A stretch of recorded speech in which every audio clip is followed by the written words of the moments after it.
Muitas vezes se fala que nunca houve tanta doença, tanto transtorno mental como no passado. E aí há várias interpretações possíveis. Tem mais gente, tem mais diagnóstico, tem mais recursos. Mas eu acho que a gente está vivendo momentos muito interessantes em que há uma certa exaustão. A gente vive num mundo em que há uma proliferação de objetos, uma proliferação de ofertas, e há, em contrapartida, uma proliferação de indivíduos que tendem a atender às demandas do seu tempo. Ter muito, viver muito, ser muito bom, ser muito feliz, ser magro, bronzeado, sem rugas, produtivo, consumidor. Todo esse arcabouço da contemporaneidade expõe principalmente os jovens que estão imersos nesse universo de objetos que circulam a partir de um discurso do capital, do discurso da academia e de outras inserções contemporâneas de como você deve vir a ser. Quer dizer, então, eu acho que a contemporaneidade, ela justamente vai na antítese daquilo que muitas pessoas dizem ao indivíduo que está lá panicado. Puxa, você tem tudo e ainda está mal. Veja, nós vivemos num mundo em que cada vez mais se pode, talvez, ter tudo, ter acesso a tudo, mas isso não basta. O indivíduo panicado, o indivíduo ansioso, é, antes de tudo, um indivíduo que carece de uma resposta fundamental para a sua existência. Foi muito de repente. No mesmo instante que eu estava me divertindo com meus amigos, fui tomada por uma sensação de nó na garganta que me dificultava a respiração, tremia sem parar e me faltava o ar. Passei a ter dificuldades para me alimentar. Perdi 13 quilos em um mês. Eu já conhecia aqueles sintomas, pois na minha família tinha havido um caso muito semelhante. Era a ansiedade e o medo que estavam me dominando. Fiquei um tempo sem ir trabalhar, evitando sair de casa, até mesmo assistir televisão, eu não conseguia mais. Tinha medo de me machucar os meus familiares. Chorava praticamente o dia todo. O coração não sossegava no peito. O sono me faltava todas as noites. Acordava desesperada. As pessoas queriam ajudar, mas não entendiam o que eu tinha.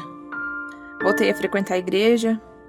Nesse período, me apeguei muito à minha mãe, que foi quem mais me ajudou. Passei a consultar psiquiatras, psicólogos e tratar com medicamentos.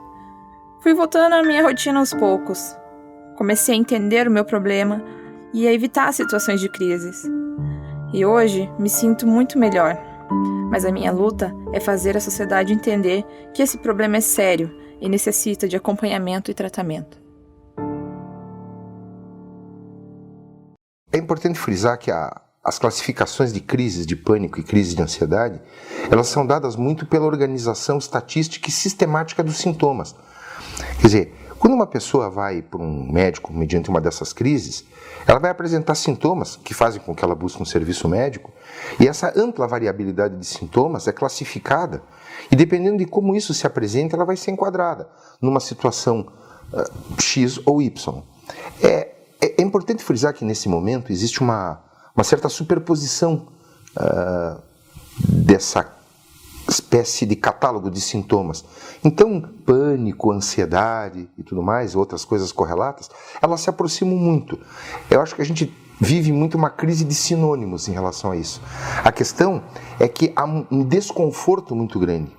E em função dessa organização de sintomas, a gente vai fazer uma definição. Mas, definitivamente, eu vejo que crise de pânico e crise de ansiedade se aproximam muito uma da outra. Muito. Quando se fala em prevenção de crise, a gente começa a entrar um pouco na questão que me parece principal. É sair daquilo que é universal e migrar em relação ao que é particular. Quer dizer, as crises, elas se apresentam no corpo como sintomas porque nós temos um corpo. E em função desse corpo, a gente está sujeitado às vicissitudes da genética, das condições corporais, das condições humanas, das condições biológicas, que são afetadas, não é? Então, quando uma crise acontece, aquela proliferação de sintomas vai aparecer por conta de um corpo que possuímos. Agora, de que maneira cada um de nós é levado a uma crise de pânico, uma crise de ansiedade, com toda essa multiplicidade sintomática, é o ponto que destaca o particular. De que maneira cada um de nós, a bordo da própria história, pode saber por que as crises acontecem. E aí não se trata de prevenção, se trata de desmontar o fator precipitador das crises. Estava a caminho do trabalho, e dentro do ônibus tive um sentimento muito estranho.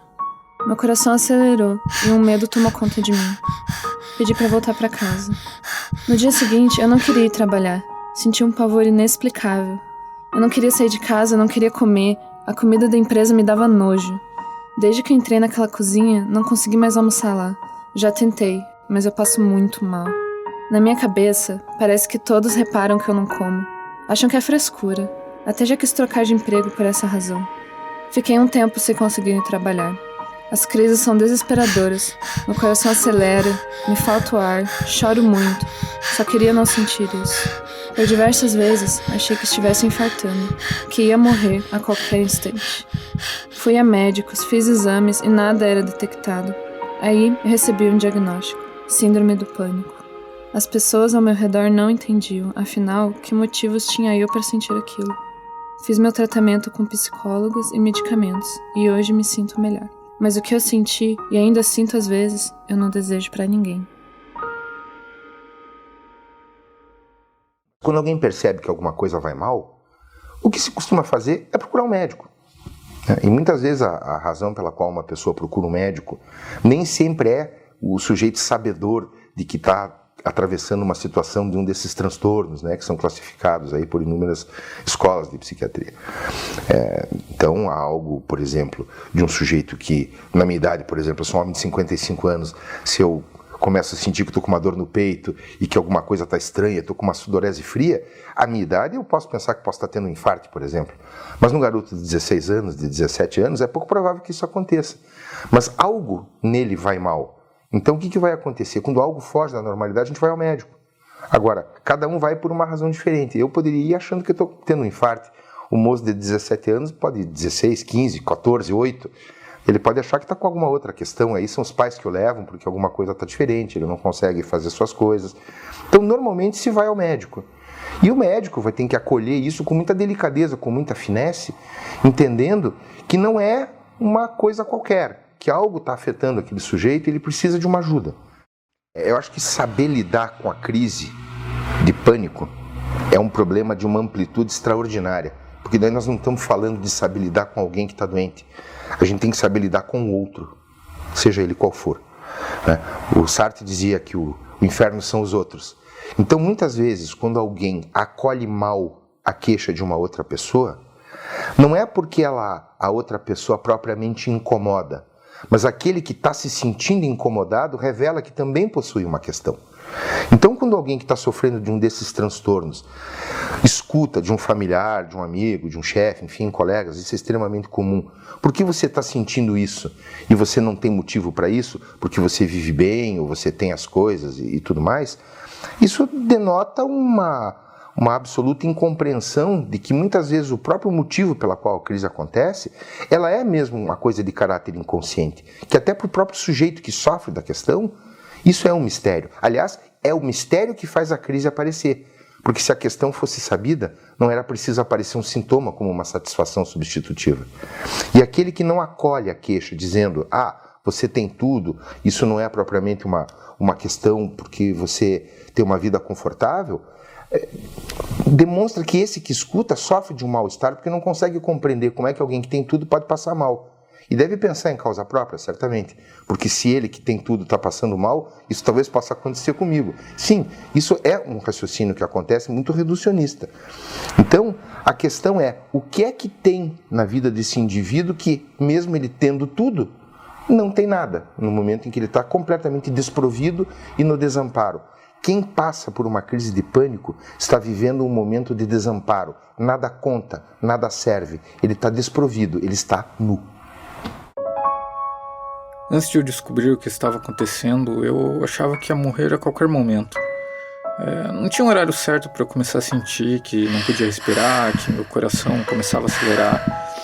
e eu tenho a sensação de que eu iria engolir a minha própria língua, e eu começava a repetir mentalmente o número de estimativas de mortes, lembrando que de tempos em tempos eu era um sobrevivente.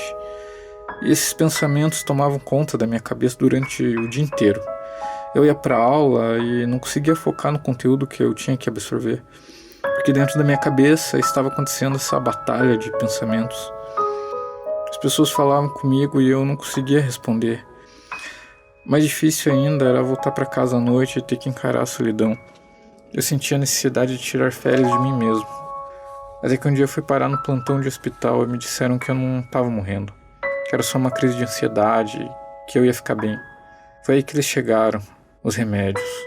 Como todo ser humano que é propenso a errar, depois de algum tempo tomando remédio, eu resolvi que eu deveria parar, que já estava bem e eu não queria ficar dependente de qualquer remédio.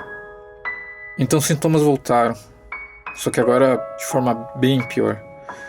E eu não conseguia mais comer, eu mal conseguia beber líquido porque tinha um medo racional de tomar, de comer qualquer coisa.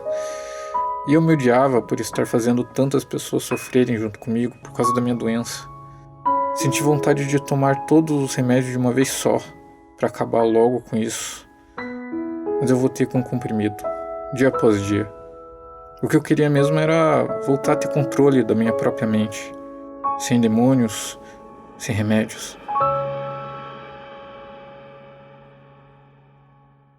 O objetivo do tratamento é fazer, de uma forma simplista, a remissão dos sintomas. Veja bem, o que leva o indivíduo a buscar ajuda é uma proliferação sintomática que o sequestra da sua vida habitual.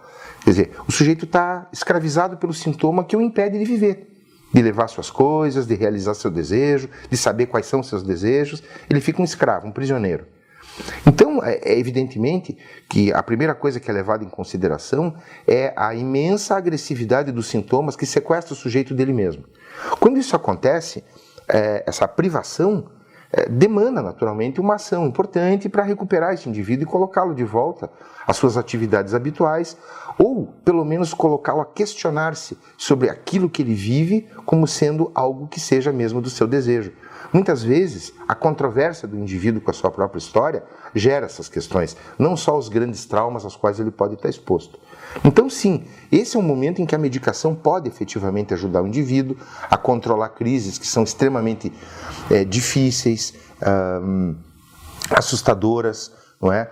Fazem o indivíduo ficar paralisado frente às suas possibilidades. A medicação bem conduzida ajuda o indivíduo a se recuperar e retomar a sua vida profissional, os seus laços sociais, os seus cuidados com o seu corpo, com a sua família, com a sua história. Mas não é preciso dizer que atrás do sintoma existe uma causa. Os transtornos psiquiátricos de ansiedade e pânico, eles não são causa e consequência. Não é só a genética que está em jogo. A gente precisa considerar que o indivíduo está navegando a bordo da sua história.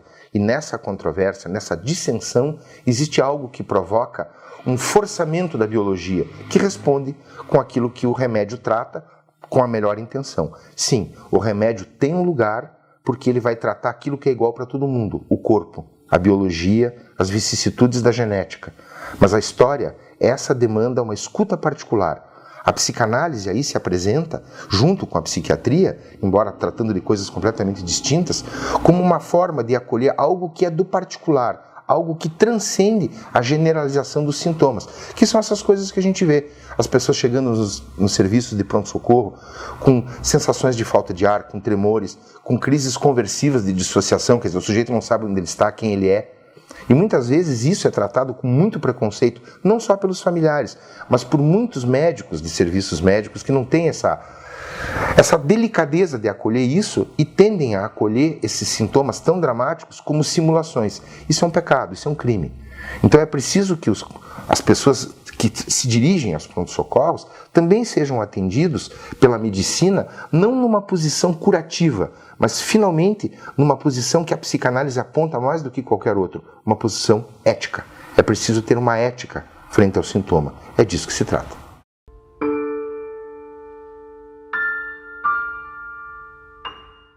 É preciso entender que se um sintoma volta, é porque uma questão não foi respondida, não foi tocada, não foi eticamente acolhida. Há esperança, eu não vou dizer de uma cura, é difícil a gente se curar da gente mesmo, mas é preciso estabelecer uma lógica diferente do sintoma com a própria vida. O que o sintoma quer dizer? O que é que o sintoma ocupa como uma substituição do que não está sendo dito? Se trata do indivíduo saber quem ele é, saber da sua relação com o próprio desejo, entender as vicissitudes do corpo. Então não se trata de dizer que é uma cura. Pode ser que indivíduos precisem tomar remédio pelo resto da vida? Sim. Pode ser que eles possam se livrar disso? Sim. A questão é que não há uma resposta para todos, mas há uma esperança do indivíduo encontrar algo que supere a alegria ou tristeza. É preciso entender que o sujeito possa estar realmente em paz.